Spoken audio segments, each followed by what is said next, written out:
Assalamualaikum warahmatullahi wabarakatuh. Perkenalkan, nama saya Farel Bagus Suswono dengan NIM 143. Di sini saya akan mempresentasikan tentang peran teknologi dalam pendidikan di era globalisasi. Dalam presentasi kali ini, materi yang akan kita bahas yaitu pertama, pengertian teknologi dalam pendidikan di era globalisasi. Yang kedua, implementasi teknologi dalam pendidikan di era globalisasi. Yang ketiga, dampak teknologi dalam pendidikan. Yang keempat, langkah-langkah mengatasi dampak negatif teknologi dalam pendidikan. Yang kelima, peran teknologi dalam pendidikan. Tanpa berlama-lama, mari kita bahas materi. Yang pertama yaitu pengertian teknologi dalam pendidikan di era globalisasi. Pengertian teknologi dalam pendidikan di era globalisasi. Teknologi pendidikan adalah metode bersistem untuk merencanakan, menggunakan, dan menilai seluruh kegiatan pengajaran dan pembelajaran dengan memperhatikan baik sumber teknis maupun manusia dan interaksi antar keduanya, sehingga mendapatkan bentuk pendidikan yang lebih efektif, menurut Kamus Besar Bahasa Indonesia. Sedangkan menurut Yusuf 2012, teknologi pendidikan adalah suatu proses sistemik dalam membantu memecahkan masalah-masalah pembelajaran.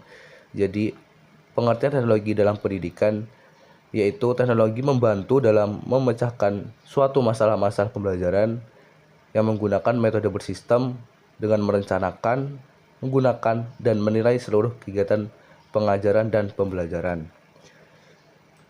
Selanjutnya, poin yang kedua, implementasi teknologi dalam pendidikan di era globalisasi. Yang pertama, ada media pembelajaran. Media pembelajaran adalah sesuatu yang dapat digunakan untuk menyalurkan pesan, bahan pembelajaran sehingga dapat merangsang perhatian, minat, pikiran, dan perasaan siswa dalam kegiatan belajar untuk mencapai tujuan belajar. Contoh penggunaan teknologi sebagai media pembelajaran, yaitu ada radio, televisi, video yang dapat dimanfaatkan untuk memfasilitasi gaya belajar peserta didik yang berbeda-beda dan juga menarik minat siswa untuk dapat lebih termotivasi lagi dalam belajar. Penggunaan perangkat presentasi interaktif seperti papan tulis elektronik dapat membuat materi pembelajaran menjadi lebih menarik untuk peserta didik. Yang kedua, sumber belajar. Selwyn 2011 mengatakan teknologi digital dapat membantu guru untuk memproduksi bahan-bahan pelajaran dan memungkinkan mereka untuk menghabiskan waktu dengan peserta didik. Jadi dengan tersedianya komputer, guru dapat menyusun rencana pembelajaran dan materi-materi yang dibutuhkan oleh peserta didik untuk dipelajari. Selain itu, tersedianya internet juga memungkinkan peserta didik untuk mengakses informasi dengan mudah dari sumber yang berbeda. Yang ketiga, alat administratif. Dengan menggunakan komputer sebagai salah satu produk teknologi digital, lembaga pendidikan dapat lebih mudah untuk mengelola data administrasi, meliputi data siswa, data guru, maupun data sekolah itu sendiri. Jadi penggunaan alat administratif itu berguna banget buat guru-guru. Karena alat administratif memungkinkan untuk mengelola data siswa secara otomatis. Jadi tidak perlu mendata satu-satu. Jadi bisa kita gunakan alat administratif. Selanjutnya, poin yang ketiga, ada dampak teknologi dalam pendidikan. Perkembangan teknologi yang semakin canggih memiliki beberapa dampak, baik itu dampak positif maupun negatif.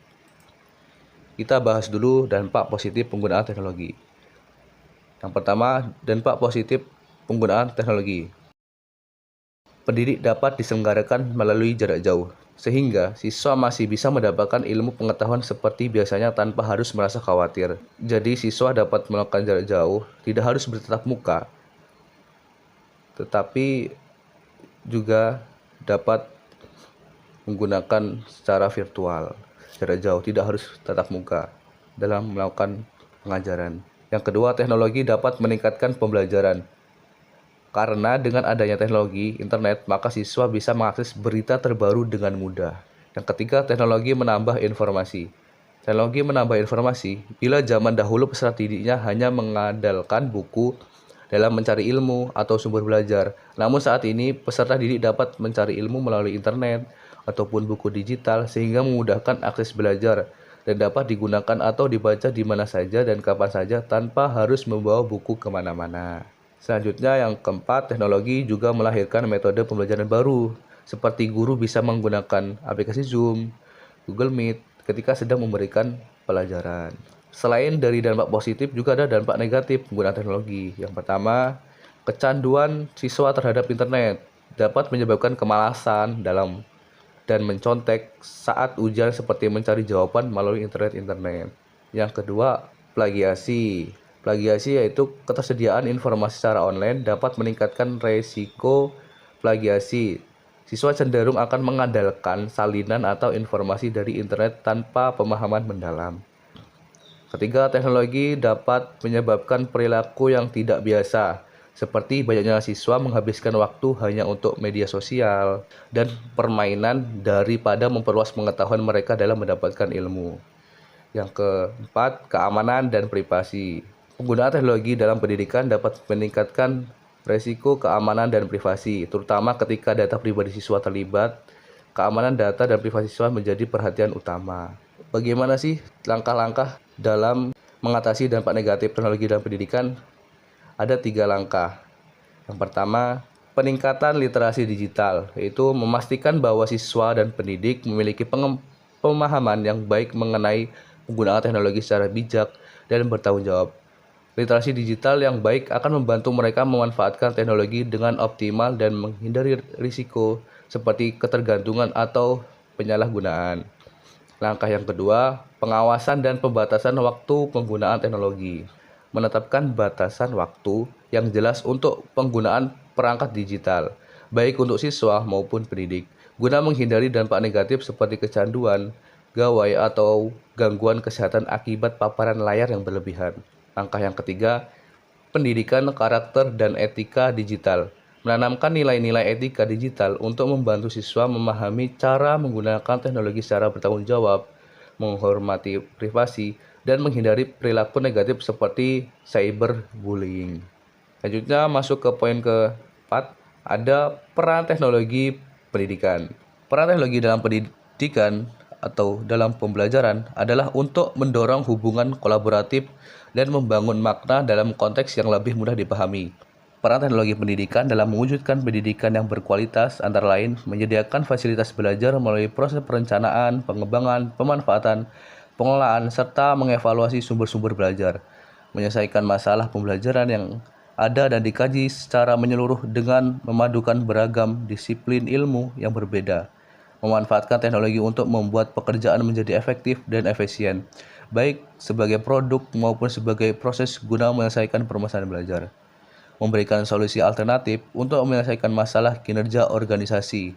Pendidikan yang disusun menggunakan kinerja dan instruksional bisa menciptakan inovasi baru dalam pendidikan dan pengajaran yang memecahkan permasalahan yang ada. Kesimpulannya, pendidikan di era globalisasi berarti terintegrasinya pendidikan nasional ke dalam pendidikan dunia.